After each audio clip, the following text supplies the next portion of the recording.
আলাইকুম ওরহমতুল্লাহি অবরকাতু। বিএমপিকে নিয়ে আজকে একটি খুবই এমন একটি ভিডিও দিয়েছেন পিনাকি ভট্টাচার্য। দেখেন, খামোশ বিএমপি আস্তে পাদুন, ঠিকঠাকভাবে পাততে বলেছে বিএমপিকে পিনাকি ভট্টাচার্য। তো আজকের ভিডিওটি দেখেন, এই ভিডিওতে অনেক কিছু শেখার আছে, অনেক কিছু জানার আছে। সম্পূর্ণ ভিডিওটি দেখে আপনারা আপনাদের মতামত জানাবেন। ধন্যবাদ সবাইকে। ঢাকা ইউনিভার্সিটি সলিমুল্লাহ হলে একটা রুমে এক ব্যবসায়ীকে রাতভর আটকে রেখে নির্যাতনের অভিযোগ উঠছে ঢাকা বিশ্ববিদ্যালয়ের ছাত্র দলের একাংশ এবং ঢাকা কলেজ ছাত্র দলের সিন্ডিকেটের বিরুদ্ধে। অভিযোগ হচ্ছে, ঈদ উপলক্ষে পলাশী মোড়ে অস্থায়ী গরু ছাগলের বাজার থেকে চান্দা আদায়ের অংশ হিসেবে ওই ব্যবসায়ীর কাছ থেকে 1 লক্ষ টাকা দাবি করা হয়েছিল মাত্র আর কি। বিশ্ববিদ্যালয় প্রশাসনের পক্ষ থেকে জানানো হয়েছে আমার দেশকে যে প্রাথমিক জিজ্ঞাসাবাদে অভিযুক্তরা চাঁদার দাবিতে ব্যবসায়ীকে আটকে রাখার কথা স্বীকার করেছে। তো এইটা আমি আমার ফেসবুকে পোস্টাইছিলাম, লিখেছিলাম এই বিষয়ে আমি পত্রিকার প্রতিবেদনের তথ্য উল্লেখ করলাম, বাকিটা আপনারা কমেন্ট বক্সে জানাইতে পারেন। বিএনপিওয়ালারা আমার উপরে ঝাঁপে পড়েছে, যেমন ঝাঁপে পড়ে বেশ কিছুদিন থেকে ঝাঁপে পড়েছে, দেখিচ্ছেন না? তো তুই আমার দেশে যায় ধরার নরম মাটি পেয়েছে তো বিড়াল হাগে আর কি, শক্ত মাটির বিড়াল হাগে না। আমার দেশ শক্ত মাটি, পিনাকি নরম মাটি, এটি এসে ঝেপে পড়িছে। এটা হইতেছে BNP, double fascist hobby we. Awami লীগের ফ্যাসিবাদ কি দেখেছেন, হাসিনা স্কোয়ার হবি উই। তো একজন বিএনপি মজার কমেন্ট করেছে, সেটা নেই আজকের এপিসোড। আজকে মুরব্বীরা আমাকে না ক্ষমা করিবেন, কারণ আমি এমন একটা কমেন্ট পাইছি ফেসবুকে বিএনপি করা এক ভাইয়ের কাছ থেকে, উত্তরে না দাওয়াই লাগে। তো বিষয়টা সরমে, তাই মুরব্বীদের কাছ থেকে আগে এনা ম্যাপ চাই নিতেছি। উনি লিখতেছেন, জামাতি লেসপেন্সার পিনাকি ভট্টাচার্য, মানে সে বলতে চাইতেছে আমি জামাতের চাটুকার আজ্ঞাবাহী। যাই হোক, সে কইতেছে বিএনপি পাত মারলে ঢোল তবলা নিয়ে লাগেন, আর জামাত হাইকে প্যান্ট নষ্ট করলেও আমার নাকি কথা ফোটে না। কাহিনী কি? গুরুতর অভিযোগ। আসেন এই অভিযোগের জবাবটা একটু দেই।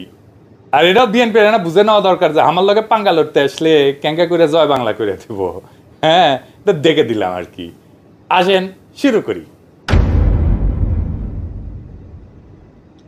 বিএনপি লায়ক হয়েছে, ক্ষমতার যাবে, তো তার পাদ নিয়ে আমার তো সমস্যা থাকবেই।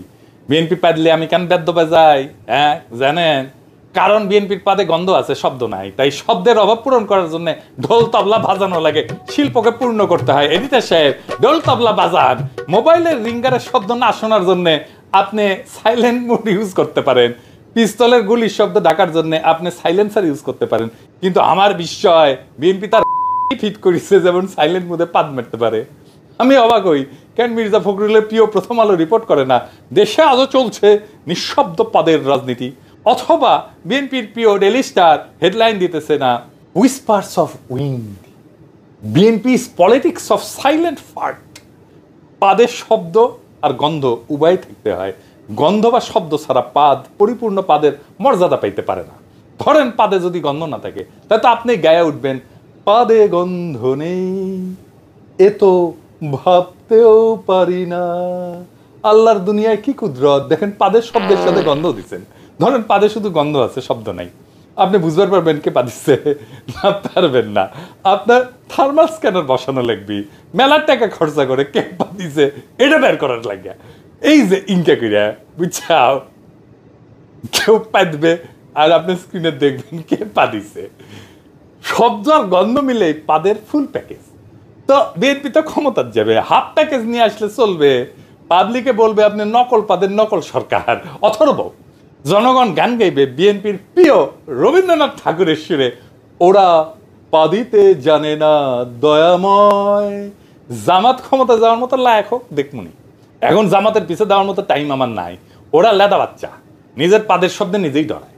1971 একবার পাদি ছিল, সেই ডরে এখনো চমকায় চমকায় ওঠে। ওরা এখনো বুঝবার পারে না এটাই উৎকৃষ্ট সময় 71-এর ব্যাপারে জাতির সামনে একটা স্পষ্ট বক্তব্য হাজির করা। তাই ওরা এখন বিএনপির ওই ভাইয়ের কথা মতো জামাত হাইগা প্যান্ট নষ্ট করে। লেদা বাচ্চা তো, তাই লেদা বাচ্চা জামাতের লগে দামড়া পোলা বিএনপির তুলনা করছেন। আপনারা মনে করছেন যে আমি হুদাই পাদ নিয়ে এপিসোড বানাইছি। আমি এপিসোড বানাই রাজনীতির বিষয় নিয়ে, সিরিয়াস বিষয় নিয়ে, তাই বলে শেষ পর্যন্ত পাদ নিয়ে এপিসোড? জি না, পাদ একটা রাজনৈতিক বিষয়।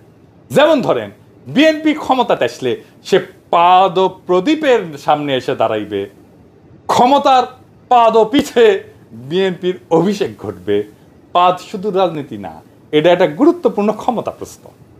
কে কার চাইতে ক্ষমতাবান এটা বোঝার মাপকাঠি হইতেছে পাদ। শুনিছেন না, বড় কর্তার পাদে গন্ধ নাই। তার মানে আপনার পাদে কত মানুষ গন্ধ পাইতেছে না, তত মানুষ আপনার ক্ষমতা বলয়ের অধীন। এটাই আপনার স্ফিয়ার অফ ইনফ্লুয়েন্স। আমি শেক্সপিয়ার হইলে লিখতাম, a king's fart hath no scent, only thunder. রাজার পাদে গন্ধ নাই, আছে শুধু গর্জন। ভোট আপনি ভয় দেখায় নিতে পারবেন, জাল ভোট দিতে পারবেন, ইঞ্জিনিয়ারিং করতে পারবেন, কিন্তু আপনারে বড় কর্তা ভেবে আপনার পাদের দুর্গন্ধ সহ্য করার জন্য নিরেট ভালোবাসার আনুগত্য ছাড়া সম্ভব না। তাই পলিটিক্যাল ম্যান্ডেট নেওয়ার এটা খুব solid, strong, out of the box idea হইতে পারে কর্তার পাদের গন্ধ সহ্য করার মতো আনুগত্য। এইটারে সরকার গঠনের পদ্ধতি হিসেবে বিবেচনা করা যাইতে পারে। আশা করি প্রফেসর ইউনূসের ঐক্যমত কমিশন এই বিষয়টা নিয়ে ভাববেন। পলিটিক্যাল পার্টিগুলো কে কত দুর্গন্ধযুক্ত পাদের গন্ধ জনগণকে খাওয়াইতে পারে, এটাই তো আসলে ভোট। শেক্সপিয়ার হইলে লিখতেন, to fart or not to fart, that is the question. Awami লীগকে নকল করাই যখন বিএনপির রাজনীতি হয়ে গেছে, আওয়ামী লীগের ধার করা অসাম্প্রদায়িকতা, মুক্তিযুদ্ধের চেতনা, জামাত শিবির রাজাকার, 1971 ছাড়া বিএনপির যেমন চলেই না, হাসিনার স্মার্ট বাংলাদেশের মতো করে স্মার্ট পাদের কর্মসূচি ঘোষণা করতে পারে বিএনপি। ওরা কবে আমাদের পাদে গন্ধ কম, শব্দ কম এবং স্বল্পস্থায়ী স্মার্ট। তখন মির্জা ফখরুল এসে বলবে, দেখেন আমাদের পাদ হাইব্রিড না, আমরা আদর্শবাদী পাদ মারি, এটা বায়োডিগ্রেডেবল, জনগণেরও সহ্য হয়, মিডিয়াও রিপোর্ট করে না। আমি যখন মেডিকেল কলেজে পড়ি তখন ছাত্র দলের ছেলেরা মিছিলের স্লোগান দিত, খতম করো বিদেশিবাদ, কায়েম করো জাতীয়তাবাদ। ওদের কে বুঝাবে জাতীয়তাবাদ, গণতন্ত্র এইসব ধারণা বিদেশি, কোনোটাই দেশি না। ওরা যদি কইতো পাদীয়তাবাদ, এটা খাঁটি দেশি হইতো। স্লোগান হইতে পারতো খতম করো বিদেশিবাদ, কায়েম করো পাদীয়তাবাদ, তাহলে কিন্তু জম্পেশ হইতো। বাংলাদেশের রাজনীতি কিন্তু মঞ্চ নাটকের মতো। তার একটা মঞ্চ নাটক ভাবেন, একদিকে আওয়ামী লীগ পাদ ও প্রদীপের আলো থেকে দূরে সরে গেল, আর বিএনপি আসীন হইল ক্ষমতার পাদ। এই পাদ কিন্তু রাজনীতিতে ফেলে দেওয়ার মতো বিষয় না। 1781 সালে বিখ্যাত রাষ্ট্রচিন্তক বেঞ্জামিন ফ্র্যাঙ্কলিন উনি সিদ্ধান্ত নিলেন তিনি বিজ্ঞান চর্চায় এক গুরুত্বপূর্ণ বিষয় নিয়ে লিখবেন। কি জানেন সেটা? পাদ। তার প্রবন্ধের নাম ছিল to the royal academy of ফার্টিং।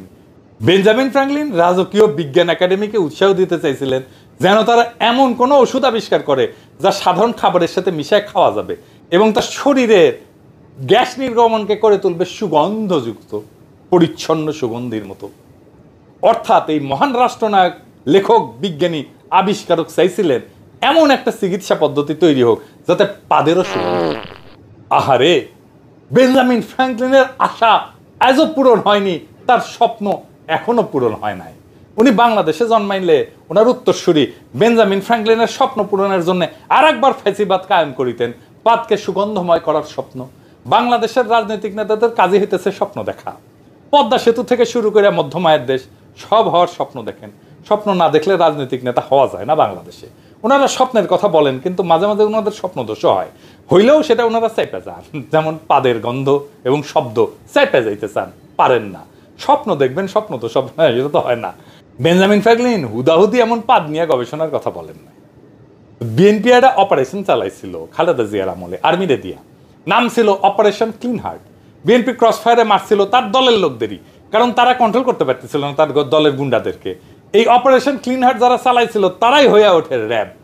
Benjamin ফ্র্যাঙ্কলিনের পথ ধরে তারা নতুন অপারেশন চালাইতে পারে, অপারেশন ক্লিন ফার্ট। এর লক্ষ্য হবে যারা সুগন্ধযুক্ত পাদ দিতে পারে না তাদের ক্রস ফায়ারে দেওয়া। কারণ কি জানেন? কারণ ধর্মেও পাদের একটা বিশেষ উল্লেখ ছিল। সেন্ট অগাস্টিন উনি একজন বিশিষ্ট ধর্মতাত্ত্বিক এবং দার্শনিক ছিলেন। তিনি ছিলেন রোমান ক্যাথলিক চার্চের একজন পুরোহিত এবং অনেক পরে বিশপ হয়েছিলেন। তার প্রধান রচনাগুলোর মধ্যে দুইটা হচ্ছে কনফেশনস এবং সিটি অফ গড। আমরা যখন ওই সংস্কৃতি বিকাশ কেন্দ্রে লিয়াকত ভাইরটি ওই দর্শন পড়িছিলাম না, তখন উনি সিটি অফ গড পড়াইছিলেন আমাদেরকে। এখনো যারা পড়েন ওইখানে চিন্তার ইতিহাস, তারা নিশ্চয়ই সিটি অফ গড পড়েন। তো ওই সিটি অফ গডে উনি বলছিলেন যে কিছু মানুষ আছে যারা শরীরকে এমনভাবে নিয়ন্ত্রণ করতে পারে, যারা সুরেলা এবং গন্ধহীন পাদ দিতে পারে। যদিও বিষয়টা হাস্যকর মনে হইতে পারে, কিন্তু সিটি অফ গডের মতো দর্শনের একটা খুব বেসিক বইয়েও পাদের উল্লেখ আছে। আমরা এটা নিয়ে যতই হাসাহাসি করি না কেন, মধ্যযুগে ফ্ল্যাটুলিস্ট বা প্রফেশনাল ফার্টার ছিল, মানে পেশাদার পাদদাতা, যারা রাজাদের আগমনে পায়দা পায়দা পারফর্ম করতো। ওরা সম্ভবত গান গাইতো, আহা কি আনন্দ আকাশে বাতাসে পেদে পেদে ফুটে ওঠে কত শোভা চারিপাশে আহা কি আনন্দ আকাশে বাতাসে।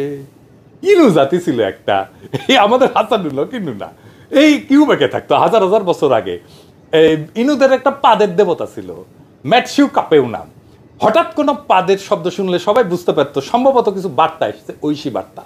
কিছু পেশাদার ফাটোলজিস্ট ছিল যারা এই পাদের ভাষার ব্যাখ্যা করত। পাদ নিয়ে একটা বই আছে কালে, প্রফেসর ভ্যালেরি অ্যালেনের on farting language and laughter in the middle ages. ওই বইয়ে দেখলাম যে 1300 থেকে 1400 শতাব্দীতে বাট ট্রাম্পের নামে একটা পারফরমেন্স ছিল, মানে দিয়া বাদ্য বাজানো। বিএনপির বুলু আছে না, উই তো বিএনপির আর সালাউদ্দিন সাহেব মুখপাত্র। কিছুদিন আগে বুলুর পারফরমেন্স দেখেছিলাম না, হ্যাঁ, প্রফেসর ইউনুসের ধর্ম টর্ম নিয়ে কথা কইছিল। তো ওর একটা বাট ট্রাম্পেন যদি আমরা দেখতাম গিয়া যদি বাদ্য বাজাইতো তাহলে কি মজাটাই না হইতো। বিএনপির পাদে আমরা বাদ্য বাজাই, কিন্তু বিএনপির পাদগুলো কেমন তার একটা পাদ দেখাই।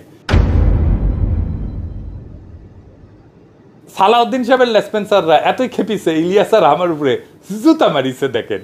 ইলিয়াস হোসেন ফিনাকি ইতার আর জুতা মারি দিয়ে আর প্রাণ প্রিয় সালাউদ্দিন ভাইয়ারে অপচর্য করার বলি আর ইতার দিক্কাত জানাই জুতা নিক্ষেপ করছি।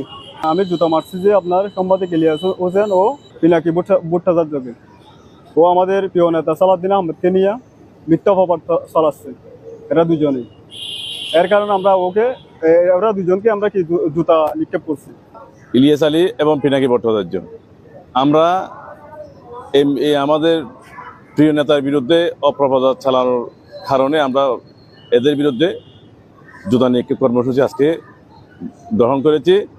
যদি এটা যে বন্ধ না হয়, অপপ্রচার যদি বন্ধ না হয়, ভবিষ্যতে আরও এর চেয়ে কঠোরতম আমরা আন্দোলন করতে বাধ্য হব। তো আওয়ামী লীগ কোনোদিন করেছে এটা? করে নাই। কারা বাংলাদেশের রাষ্ট্র ক্ষমতা আসতে চাই দেখেন, জান কালা কালা আওয়ামী লীগ কি করেছে, ওরা বিএনপি তামা তামা কইরা দিবে আপনার জান করলে। হ্যাঁ, স্যাম্পল তো দেখিলেন। আগামীর বাংলাদেশে বাক স্বাধীনতা মানে না বলার অধিকার না। বিএনপির এখনো পাদ চিনাও চুপ থাকার যোগ্যতা। বেঞ্জামিন ফ্রাঙ্কলিন চান সুগন্ধি পাদ, সেন্ট অগাস্টিন চান সুরেলা পাদ, আর বিএনপি চায় গন্ধহীন পাদ, যেন রাজনীতি কইরা আবার দায় নিতে না হয়। তাই পাদের শব্দ থাকতে হবে, রাজনীতিতে বক্তব্য থাকতে হবে। চুপ করে গন্ধ ছড়ানোটা গণতন্ত্রের অপমান করে। গাদা গাদা সংস্কার করতেছে প্রফেসর ইউনুসের সরকার, কিন্তু একটা ছোট আর গুরুত্বপূর্ণ সংস্কার করলে অনেক সমস্যা করলে মিটে যেত। তা হইতেছে নতুন একটা আইন। কি আইন? প্রত্যেকটা সংসদীয় বৈঠকের আগে পাদ দিয়ে নিতে হবে। পাদ দেওয়ার পরেই বক্তব্য দেওয়া যাবে, কারণ পাদ আগে ব্যয় হয়ে গেলে বক্তব্যের দুর্গন্ধ কম থাকবে। আমাকে অনেক কয় যে দাদা রাজনীতিতে আসবেন আপনি? আমি কই না ভাই, আমি আসবো না। কয় কেন আসবেন না? বাংলাদেশের রাজনীতি হইতেছে পাবলিক বাসে পাদ দেওয়ার মতো, কে দিল কেউ বলে না, সবাই টের পায়, কেউ স্বীকার করে না। সবচেয়ে বড় কথা, সেই বাসে বসা যায় না, দাঁড়ানো যায় না, শুধু নিঃশব্দে সহ্য করে যেতে হয় প্রজন্মের পর প্রজন্ম। যারা সহ্য করে তারাই হইতেছে আম জনতা, এই জনগণ। এপিসোডের শেষে বিএনপি কাটা বিনা পয়সায় স্ট্র্যাটেজি দিই।